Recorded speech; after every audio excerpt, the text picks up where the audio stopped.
Does the Philippines offer a better quality of life than the United States? Well, in order to find out the answer to this question, we first need to ask ourselves another question. What is quality of life? So I'm going to answer that question, what is quality of life, through 6 different decision-making filters or criterion to help us find out. The first criterion is access to jobs that can pay you a mid-range to high-range income and living wage so that you can afford to live a certain way. So in the Philippines, that's going to definitely fall short. If you're a foreigner or a Westerner, of course, the average living wages and salaries here are significantly less. So from a quality of life point of view, your quality of life in that criterion or categories is going to be way higher if you're from the United States or Australia or New Zealand or Canada, because the amount of money you can make is simply way higher. The second category or decision-making criterion for what is quality of life when you're considering Philippines versus the United States is access to products and services. Philippines does really well actually in this category for quality of life because you have access to Shopee.ph and Lazada.ph. What you'll find is a lot of the things in the United States that you order from Amazon.com are actually made in China and shipped to the United States and distributed and fulfilled by Amazon to your doorstep. Now, if you come over to the Philippines, China is a lot closer to the Philippines. And because Philippines is a different country and the folks here make less money on average than those other higher tier countries, stuff like desks and chairs and other household items are going to cost significantly less than what they would on Amazon. And the quality, I have found out, is quite similar. In fact, I just ordered a nice chair, an office chair, and a nice desk from Lazada.ph here in the Philippines, and I spent about 25 to 30% of what I would have spent on a very similar quality of item had I shipped it from Amazon to my house in the United States. Pretty much any of the main products and services that you would need to have a comfortable, high quality of life, like a Tempur-Pedic mattress, or a Dyson vacuum, or a Samsung refrigerator, washer and dryer combination, or an OLED TV or QLED TV, or anything you can really think about, from household items to appliances. Philippines pretty much has you covered. You're going to be able to find that stuff if you're in one of the main cities like Manila, the capital. The third decision-making criterion and category is access to opportunities when it comes to dating and your love life. One thing that's worth mentioning is if you are a foreigner and you come to the Philippines, you're probably going to be considered exotic. It's kind of interesting if you live in the United States or Canada or Australia or New Zealand or a different country like that and you see a Filipino woman, she is considered exotic. And because of that, she might get special or extra attention from men because she's unique, which makes her significant, which makes her interesting. The reversal of that can also be true. If you're a foreigner coming from the United States or Australia or New Zealand or United Kingdom and you're coming to the Philippines, you might be considered exotic. This can be a good thing for you if you are a man because you might get access to far more opportunities in your love life and in that relationship section of your life in the Philippines than you might in your home country. So when it comes to quality of life, this particular category is very important for men to think about as well. There may be times when there are Filipino men who date foreigner women, so I don't want to leave that out completely. It just doesn't happen as often, but it does happen and I have seen it and it's pretty cool. So the fourth decision-making criterion for answering the question on what is quality of life is we need to think about geographically where you live in the United States or where you live in the Philippines. Many places in the Philippines can be prone to typhoons, which are basically stronger hurricanes if you're a United States person watching this. There's also risk of volcanoes and volcanic eruptions, and also Philippines gets around 100 to 150 earthquakes per year. I have personally in Manila experienced several earthquakes. Luckily, they've been pretty low on the magnitude scale, which is awesome. But I have felt the building that I'm living in sway back and forth. It kind of feels like you're on a ship, even though you're on land. So in my personal opinion, this is something that needs to be considered if you're someone who's not a big fan of earthquakes or natural disasters.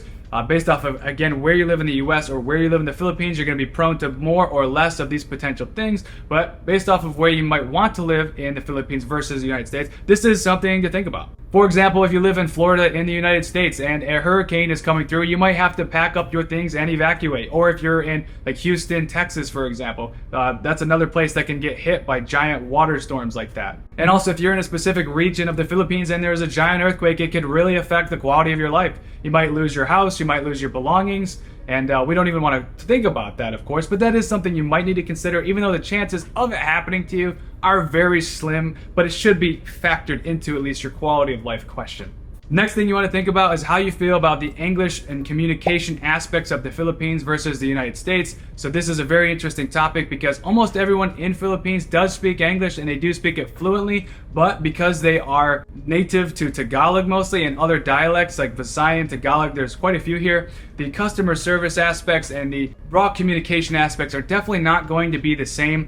So you are able to get around pretty freely and communicate pretty well, but what you'll find is you're going to have to create a separate type of English that you use when you're in the Philippines. So if, for example, if you're from the United States or the United Kingdom or another tier 1 English speaking country, the way you use English in those countries is probably not going to be the same way you use English in the Philippines. When you're in the Philippines, because you're speaking with someone who's probably bilingual or trilingual, you're going to probably, when you're speaking English and hearing English, more so emphasizing key words, I would say, and more so speaking kind of like not necessarily broken English, but like really distilled down, very low level, basic English. Not something extravagant, not something regular to United Kingdom or something regular to the United States. So it's just a different derivative of English, and whether or not you enjoy that or don't mind that or you're neutral about that or you don't like that, that's something to consider when it comes to the quality of life question when comparing the United States versus the Philippines. Number 6 in our criterion on answering the quality of life question is convenience. There are a lot of things about Manila, one of the main cities in Philippines, that make it very convenient. Of course, the United States is the king of convenience. The United States has Amazon. The United States has all of the app makers that have made Uber, that have made Lyft, that have made Uber Eats, and that have made DoorDash. All of these things that add to your convenience, and like they have now Walmart and Target can ship groceries to your doorstep, and so can many other places as well. What you'll find about convenience in Philippines, especially if you're in the city or urban areas, the level of convenience is very good. I can click one button and have someone bring me a bunch of water. I can click one button, I can have someone bring me all my groceries. I can click one button and have someone pick me up and bring me basically anywhere I would need to go. So as far as level of convenience is concerned, Philippines is pretty high in that category. Where Philippines does definitely fall short compared to the United States is customer service. Okay, so in the United States, people are generally interested in helping you and being empathetic and solving your problems and listening to your stories, and they're usually generally very patient. But key word is, in the United States, people generally want to actually provide a solution to your problem. And if they don't know the solution, they generally go to their manager or whoever runs the show or the person above them to find a solution for your problem. In the Philippines, you can pretty much expect that if you have a problem that a person does not know how to solve based off of the situation you're in, you're kind of SOL. Like whether you're in an airport or a mall or you're in a store, there are rare miracle moments where customer service can happen in the Philippines. But if you bought something and you want to return it, it's going to be very tricky and difficult and unlikely to probably happen. But if you booked an airline ticket through Philippine Airlines or something happened and you want to change that airline ticket, you can change it for a fee. But if you miss the flight for a very good reason, an emergency, it's going to be very hard to get your money back if even possible. So as far as customer service goes, not even just talking about refunds, but talking about many other things that I don't want to go on a giant tangent, the customer service is definitely going to fall short. Even though they speak our English, they're going to speak to you in English on apologizing that these are the rules, and they have very little knowledge of how to solve your specific case problem. But there are times where they can, but it's just not even remotely close to the US. So as far as your quality of life is concerned, that might be something very important to you. It's kind of hard to get used to if you're an American. When you're in here in the Philippines, you kind of need to solve your own problems a lot of the time and just use common sense. And sometimes you have to go the extra mile on behalf of yourself because other people sometimes won't. So here's the next question that can help us figure out if the Philippines offers a better quality of life than the United States. Why do foreigners from all over the place actually choose to come to the Philippines? Is it the weather? Is it the locals? Is it the culture? Is it the foods? Is it the general ambiance and the vibes? They always say it's more fun in the Philippines. So what is the grain of truth here? What are the facts, and how does all this unfold? So one thing I'm sure you've probably noticed if you haven't been living under a rock, which basically means you have access to YouTube and you've looked at any of these videos on these topics, if you are a digital nomad in today's day and age and you have the ability to make money online and you have an online-based business or income, that puts you in a really good position to go to the Southeast Asian countries like Thailand, Vietnam, and of course Philippines. And what that means is the money you make from your home country and your currency is going to get pushed 3 to 4, maybe even 5 times farther. So imagine if you're making $3,000 a month US and you move to the Philippines, and it's kind of like making $9,000 a month in the Philippines because everything costs so much less here. So as far as cost arbitrage goes, is what we call it nowadays. If you make good money online, or you have an online-based income that is not tied to your home country's location, and you can swing over to another country where things are priced a lot differently, your money's going to go farther, you're going to save a lot more money, and that definitely is an indicator of increasing the quality of your life when you can save a lot of money versus the average American, which is like 90% or more of Americans live paycheck to paycheck, even the ones who have large salaries. America is all about marketing and sales and getting you to keep up with the Jonases, if that's the phrase that they go by, and basically spend what you make. Here's an uncommon piece of knowledge that you're probably not familiar with unless you have an entrepreneurial background or a tax background. If you actually have an online-based income and you slide over to another country for 330 calendar days per year for the first year, and then for the second year, as long as you are not in the United States, 90 days or longer, I believe it is, you can qualify for what's called the FEIE, which stands for the Foreign Earned Income Exclusion. And how this incredible benefit works is, last I checked for 2022, the first $110,000 per year of your total taxable income can pretty much not be taxed, saving you around $40,000 per year if you happen to have a high online-based or online business-based income and you're living in another country for 330 plus days per year, or for the first year, and again on the second year you can go back to your home country longer than 30 days. But you can save an enormous amount of money, and that's just a huge benefit. And how does that relate to your quality of life? Well, I don't know. If you're saving 30, 40 grand a year in taxes, or you're saving a bunch of money in taxes and you're benefiting from the previous thing, which is you're saving an extra 2/3 on your money because everything is much cheaper here in Southeast Asia, and then you all of a sudden get this huge tax benefit if you're a US citizen, that's huge. So the next thing to talk about is if you're from another country like Canada or Australia or New Zealand. These types of countries have territorial-based tax systems, and what this means is if you don't live in those countries for 181 days per year or more, which is more than 6 months, you're outside of that country per year, you're pretty much just completely tax-free. If I'm not mistaken, this is a true thing to say 95 to 99% of the time. Read in between the lines based off of your specific country and what year it is, if any laws have changed. But most of the time for these other tier 1 countries, the territorial tax system setups are simply incredible for folks who have these citizenships and passports, because they can go anywhere else in the world, make like $1 million a year, and pay no taxes to their home country. The thing that kind of stinks about the United States is there's like a club fee or membership fee if you are a United States citizen, which means that no matter where you live on the planet, if you have a US citizenship and a US passport, you're absolutely going to pay income taxes. The FEIE just limits the amount you get taxed on that first $110,000. But if you make $1 million a year from an online business, you're still going to be liable for that other $890,000 in income. You're going to be taxed at normal rates. And my point is, if you're from a different country like Australia or Canada, you're not going to be taxed at all if they have a territorial tax setup based system in that country, which most of the countries are.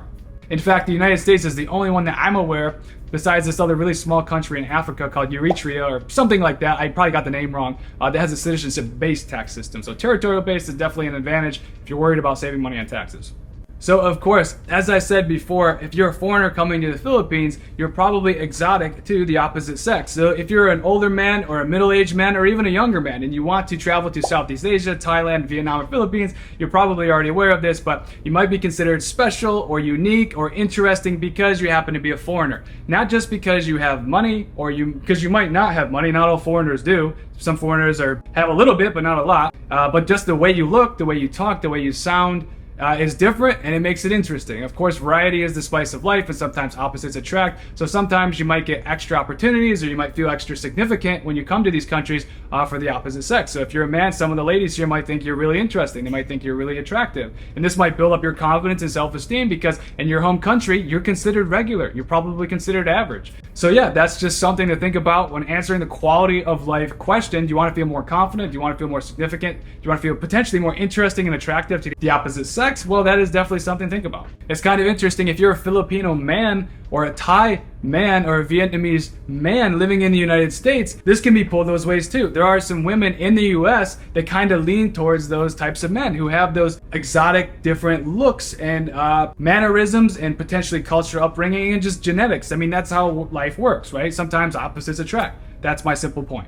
Medical tourism is absolutely huge in Thailand, and it's growing a little bit here and there also in the Philippines. So what is medical tourism? It's basically where you can come from your home country and get a procedure, a surgery, some type of transformation at a much greatly reduced price with respect to your body. This could be a surgery related to a life-threatening ailment or problem, or this could be a cosmetic type of procedure in nature. Nonetheless, Thailand is super well known and popular for this. I think Philippines is slowly starting to dip into that category as best they can. And that's just something that's super interesting when it comes to quality of life, because if you already live here and you're a local, you have access directly to those benefits if you ever wanted them or knew somebody or had somebody that was important to you that was interested in those potentially life-saving procedures or cosmetic procedures to enhance your confidence or whatnot. So that's something very interesting. Just want to reemphasize, the cost is much less to have those procedures in the Southeast Asian countries, and the doctors are generally top-notch and usually are coming from places like the United States and like the United Kingdom that actually work and operate inside of places like Thailand for those types of things and procedures. So that's also something interesting. The next piece to discover when we're talking about quality of life in the United States versus the Philippines. In the United States, many men and women there generally live paycheck to paycheck, so they have very little time to pursue interests and passions that are outside the area of their job and making money. A lot of people do the work 40, 50 hours a week lifestyle and then watch Netflix at night and maybe hit the gym every now and then. What's interesting is when you reduce your expenses by 2/3 and when you get a giant tax savings as well, if you're going to go that far with it, you end up having a lot of free time to pursue other interests, other hobbies, other passions. It's kind of like you're partially or fully retired, or can be if you have an online-based income or earning source, and you live in a country like Philippines, Vietnam, or Thailand, for example. So what can you do with all that free time? Well, free time definitely can improve the quality of your life exponentially, and you might have a lot more free time in the Philippines than you would have in the United States, because the cost of living in the United States, especially with the housing prices going up and inflation, etc., you know as well as I do in that particular country, because that's where I'm from, it's getting harder and harder to afford to live in the United States. And you're probably going to have to pick up a second or third job depending on your lifestyle and situation in the United States. But if you were somewhere else, that gives you the option to not have to work so much and to pursue other things that are important to you. So you have more free time is what I'm saying. Kind of moving towards the end here. So if you like traveling and you want to explore the Philippines is huge. It's a suite of islands. There's thousands of islands to check out in the Philippines. And even on just the main biggest island where Manila, the capital, is located, I've personally seen and looked at over 30 places so far, and I haven't even begun to scratch the surface. I'm just tickling the surface with a feather about what is available to see and to do and to experience and to enjoy in the Philippines. It's a really interesting country. I like the weather here. I like the locals, the culture, the general energy, and the experience is very welcoming, hospitable, and inviting. And overall, all around, nothing but great experiences here. There's also other really cool countries near the Philippines to check out. New Zealand and Australia are semi-nearby, so is Japan. And you've also got Malaysia, you've got Thailand, you've got Vietnam, you've got Cambodia, you've got Myanmar. I probably pronounced that last one wrong, but you get the point. There's a lot of other countries that are nearby that aren't too far because they're on the eastern side of the hemisphere. So, in conclusion, does the Philippines offer a higher quality of life than the United States? Well, this is really going to be based off of you and your personal situation, your values, your objectives, or your vision for your life, like what's important to you, what you're trying to achieve, what advantages you're interested in having, because there will be some disadvantages to living in the Philippines, but there will also be some disproportionately higher advantages if you're a certain type of person with a certain type of goal. By living in the Philippines could dramatically boost your quality of life. So again, it is dependent on those questions for you and your specific situation. But at any rate, I hope you got a ton of value out of this video. Thank you so much for watching. Please smash the like button if you got value out of this video, and please consider subscribing for more content like this. As always, you guys rock. I'll catch you on the next one. Bye for now.